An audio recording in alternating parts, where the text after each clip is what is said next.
सुबह सवेरे के सभी दर्शकों को एक बार मेरा फिर नमस्कार। हमें लोगों के बहुत सारे पत्र और ईमेल मिल रहे हैं जिसमें उन्होंने हमसे पूछा है कि शंख मुद्रा और खेचरी मुद्रा क्या होती है। हालांकि अपने प्रोग्राम में हमने आपको विस्तार से बताने की कोशिश की है, एक बार आज हम फिर बताते हैं। इन मुद्राओं के अभ्यास से जो लोग तुतलाते हैं, हकलाते हैं, वो रोज दूर हो जाते हैं। आइए आपको बताते हैं किस प्रकार से इन मुद्राओं का अभ्यास करना चाहिए। शंख मुद्रा, यानी इस मुद्रा में हमारे जो हाथों की आकृति होती है शंखनुमा हो जाती है। आपने देखा होगा मंदिरों में लोग शंख का बजाते हैं। जो लोग ओरिजिनल शंख को प्राप्त कर सके, निरंतर उन लोगों को उस शंख को बजाना चाहिए। उस शंख के निरंतर बजाने से धीरे धीरे क्या होगा, उनका तुतलाना हकलाना दूर हो जाएगा, उनका सेल्फ कॉन्फिडेंस का लेवल बढ़ जाएगा। शंख की जो ध्वनि होती है उससे आपका हृदय सबल होता है। तो लेकिन अगर आपको शंख नहीं मिल पाता है तो हम आपको बता रहे हैं किस प्रकार से आपको शंख मुद्रा का अभ्यास करना होगा। देखिए, हमारे दोनों हाथ बाएं हाथ के ऊपर अपने दाएं हाथ को रखेंगे। ध्यान रहे कि हमारे दोनों हाथों पीछे जरा सा भी गैप नहीं होना चाहिए। ये देखिए, इस प्रकार से रखा, बाएं को राइट के रखा उसके ऊपर।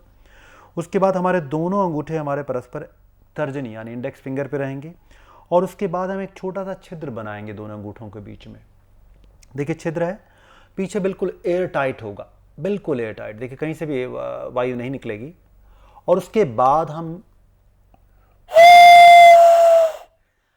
इसमें हम वायु यानी फूंकेंगे, हवा को भरेंगे, हवा को मारेंगे। जिस प्रकार से शंख की ध्वनि होती है उसी प्रकार से इस मुद्रा में एक आवाज आएगी। जितनी देर आप इस मुद्रा का अभ्यास कर सकते हैं, 5 से लेकर 10 मिनट तक भी इसका अभ्यास आप कर सकते हैं। उसके बाद हम आपको बता रहे हैं खेचरी मुद्रा। खे माने आकाश, चरी माने विचरण करना। लेकिन यहाँ इस मुद्रा का जो संदर्भ है यहाँ पर यह है कि हम अपनी जिह्वा को मोड़कर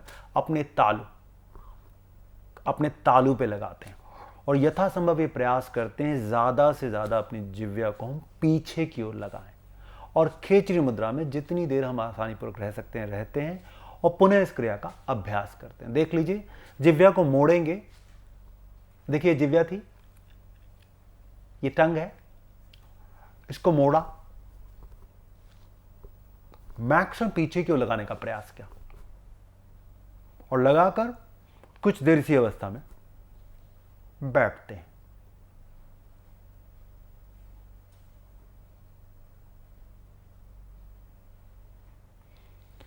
तो ये आपने देखा खेचरी मुद्रा। उसके बाद हम आपको एक और चीज बताने जा रहे हैं जिसको हम कहते हैं ओम मंत्र ध्यान। हमने वैसे अपने प्रोग्राम में बताया था लेकिन आज फिर बता देते हैं।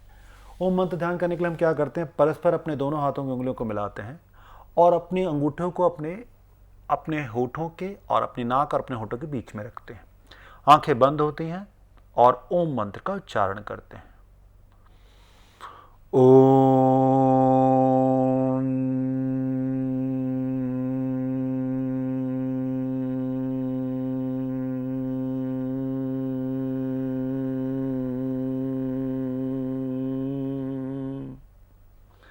जितना लंबा गहरा आप श्वास लेंगे उतना आपका उच्चारण क्लियर होगा।